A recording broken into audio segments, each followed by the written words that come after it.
దేవునికి స్తోత్రములు. మీ అందరికీ నా వందనములు. ఈరోజు దేవుని వాగ్దానము. కృతజ్ఞతాస్తుతులతో యెహోవాను కీర్తించుడి, సితారాతో మన దేవుని కీర్తించుడి. కీర్తనల గ్రంథము 147 అధ్యాయం 7వ వచనం.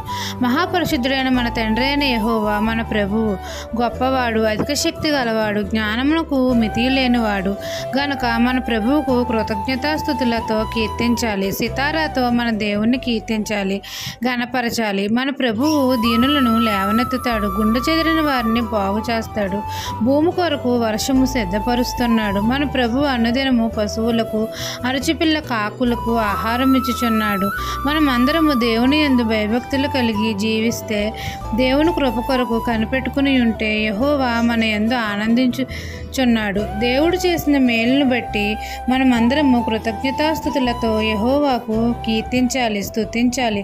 సితారాతో మన దేవుని కీర్తించి గణపరచాలి. అప్పుడు తండ్రి మన సరిహద్దులలో సమాధానము కలగజేసి మంచి గోధుమలతో మనలను తృప్తిపరుస్తాడు. ఈ దిన వాగ్దానము నా జీవితంలో నెరవేరాలని కోరుకుంటూ దేవుని సువార్త పరిచర్యలో మీ సహోదరి. ఆమెన్.